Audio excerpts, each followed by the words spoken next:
Hey YouTube, it's your girl Sai back in the building with another video. I hope you guys are doing well and keep it cool in this heat. If you are a new viewer, thank you so much for joining the Ether fam. And make sure if you like what you see, click the subscribe button below and hit that notification bell. I upload every Wednesday, so just make sure you hit that bell so you know when I upload, okay? For all my old heads, thank y'all so much for joining me again. Y'all know y'all are what keep this channel pushing, so I appreciate all the support. I'm finally sitting down to do this video that I have been meaning to do for months now.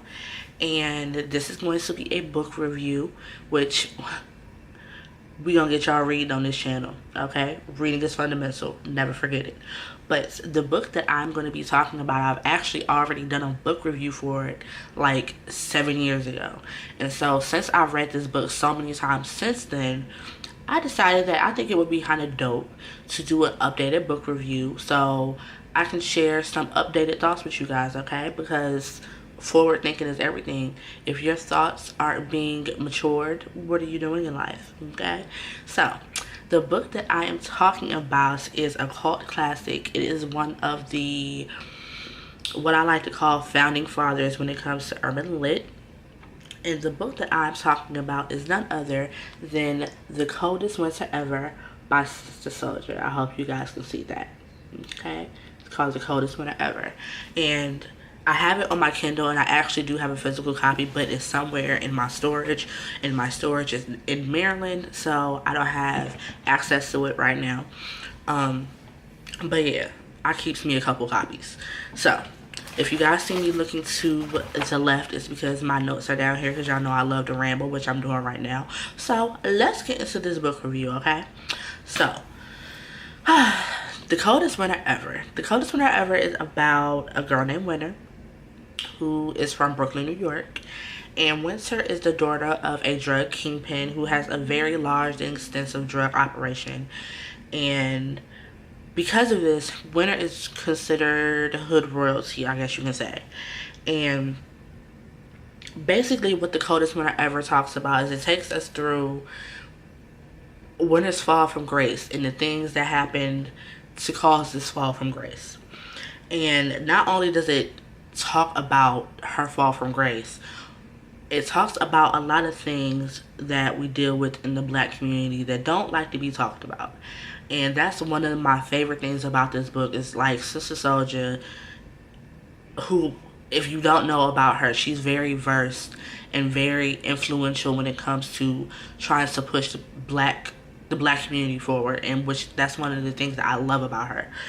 So just a little bit of background. I initially read The Coldest Winter Ever back in 2003 when I was in 8th grade. And it was my first introduction into the urban lit, hood fiction, street lit genre. And like I said, it was one of the first books I read. I didn't even know books like this existed, so imagine my surprise when I found this book. I've read it, I don't know how many times at this point. I've lost count of how many times I've read this book, but each time I read it, which is another dope thing about the book, is every time I've read this book, I have learned something new or found a new gem in it, and I love that because I've read this book over a dozen times. So it was very relatable, and I think that's one of the things that really helped get the word out about this book. The characters were very familiar and relatable, and what I mean by that is they were these are people you see every day. These are people and characters that you interact with every day. Like, everybody knows a Winter. Most of us know a Ricky.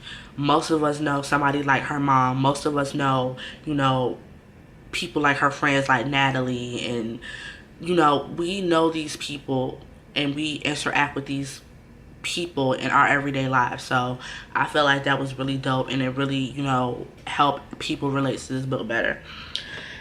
Now, I don't even know where to start when it comes to Winter. Winter was the perfect example of a person or a character that you love to hate.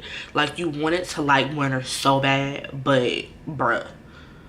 And if you read this book, you know what I'm talking about. And matter of fact, if you read it, comment down below of what your first impression of Winter was once we got into the book and kind of got to know Winter's personality.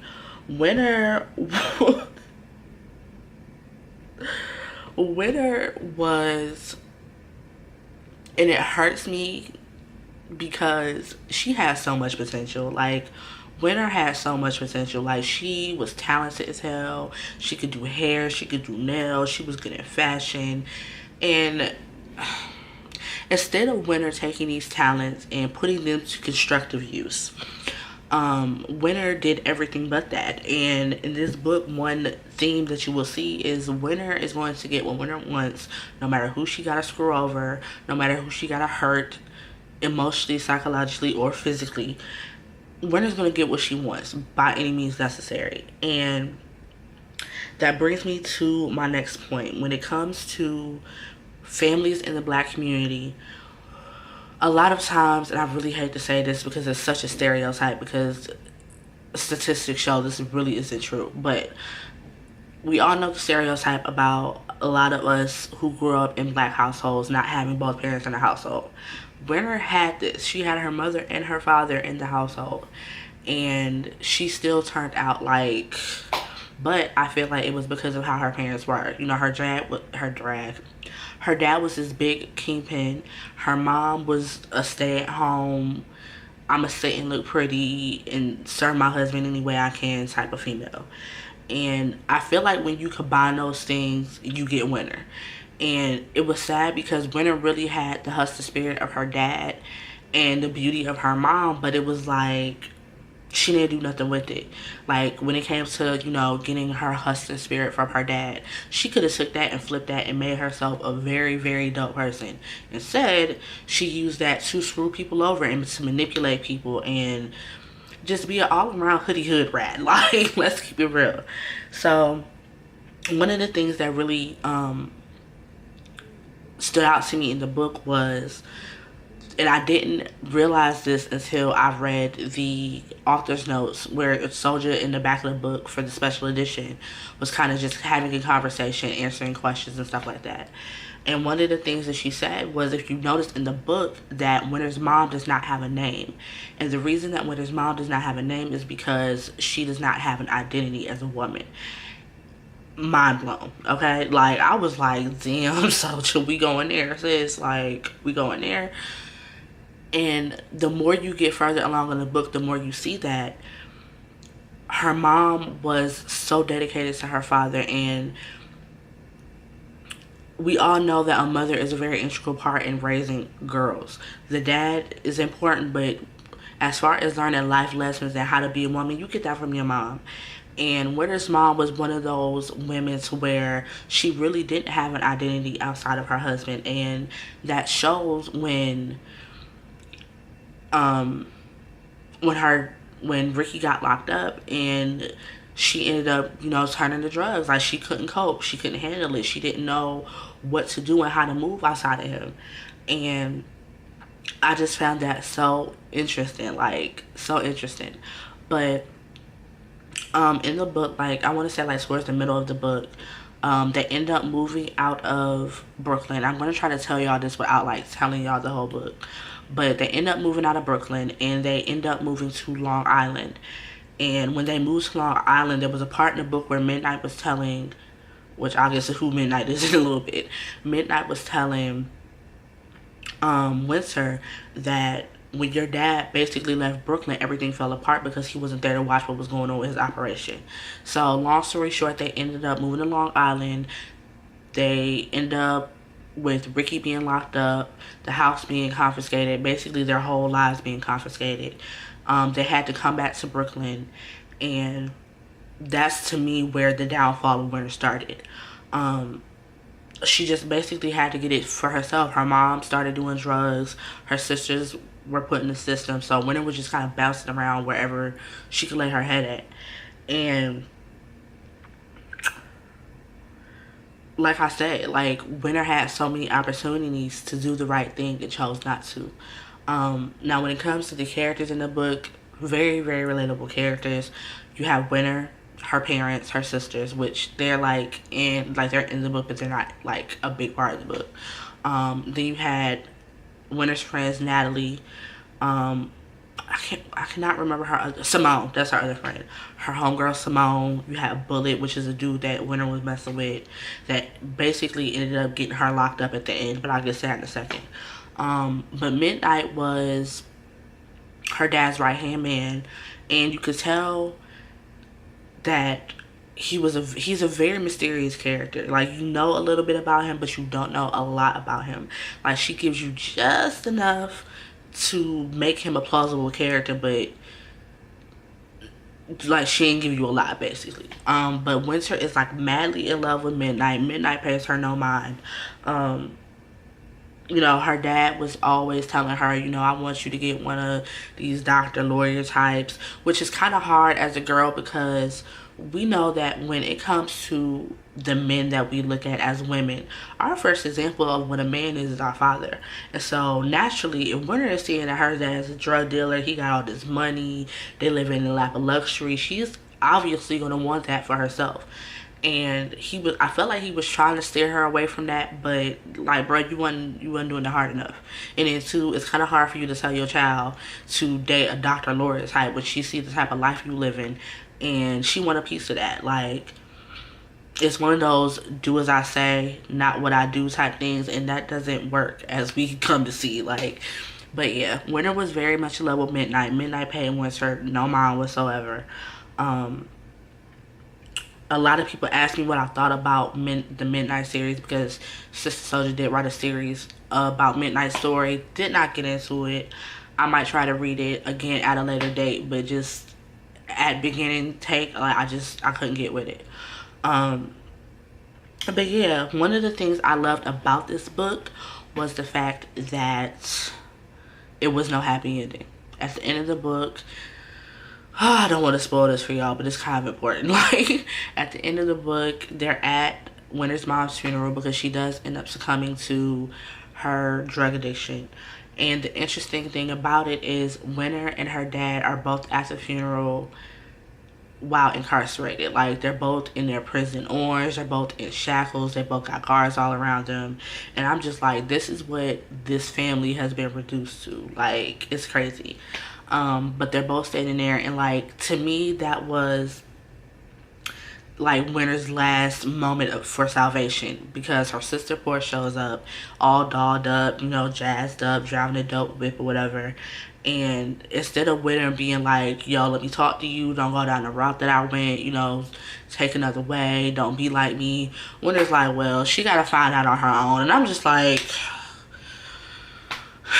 Winter, why? Like, you in jail and you still ain't learned shit, bro? Like, nothing? Alright, sis. What else was I gonna say? Oh, another dope thing about the book is the fact that Sister Souljah inserted herself into the book. So she is a character in the actual book who tries to help Winter, and she, just like in true Winter fashion, ends up screwing her over too. But I love the fact that she inserted herself in the book, so you can kind of get a taste of who Sister Souljah is to the black community. A lot of things that she talked about through her character, you know, was the black family dynamic, drugs in the black community, education, you know, black relationships. Like, it was just so many things that were touched on in this book, and I have never read a book like that ever, and have not read one since. So I think that was really dope that she took the opportunity to insert those little tidbits and them little gems in the book. You come to find that Midnight and Souljah know each other, which I'm not gonna get into it, but they know each other, which is where a lot of these conversations come from. Because one thing that I love was where you think that, okay, it's one of them don't judge a book by your cover situations, where you think that Midnight is this, you know, the right hand to a drug dealer, so he gotta be dirty too. Like, no. No, like, his mind is so beautiful, and so is hers. Like, I loved the Midnight Sister Souljah dynamic. I love that. But yeah, I think I did enough without spoiling it for you guys, and I don't want to spoil it, so I'm going to stop there. If you have read this book, y'all know what to do. Hit them comments. Let's talk about it. I want to know what your favorite parts of the book were. I want to know what or who your favorite characters were. I want to know all of it, sis, okay? I want to know. So make sure, like I said at the beginning of the video, if you have not subscribed, hit that subscribe button, hit the, excuse me, I got the hiccups, hit the bell notification beside it. I'm uploading every Wednesday, every Sunday. So just make sure you do those things so you know when I upload, because y'all know YouTube is funny. But yeah, let's have a conversation down in those comments. I can't wait to talk to y'all. My next book review is going to be A Deeper Love Inside, which is also about Sister Souljah. And a lot of people want to say that this book is a sequel. It's not a sequel. It was marketed as a sequel, like, Sister Souljah, I see what you did there, girl. I see what you did. But it's not a sequel. It's actually Winter Sister's viewpoint of what happened to her after everything happened, after her dad got locked up, after her mom, you know, was strung out, and like I told you guys, they got placed in foster care. So basically it's her story on what happened. Dope read, even as a standalone book and not a sequel. I love it. What else was I about to say? Oh, bruh, I'm so excited because I was on Sister Souljah's website the other day, and she is currently writing a book about Ricky Saimeccaa, which is Winter's dad, and I'm so excited because I really want to know what his story is, and I will keep you guys posted on that when I get more information about it. But to reiterate again, if you have not already, make sure you hit that subscribe button, hit the bell notifications. I upload every Wednesday, Sunday. Hit them comments. Let's talk about this. If you have not read this book, it's a highly suggested read. I definitely suggest that you go and get this book so you can come back and we can talk about it, okay? I'm going to leave my old video up in the card or in the description so you guys can check that out and see the evolution of the thoughts. But other than that, until then, you guys stay dope, get bread, stay live, all that good stuff, and I will talk to you in my next video. Bye.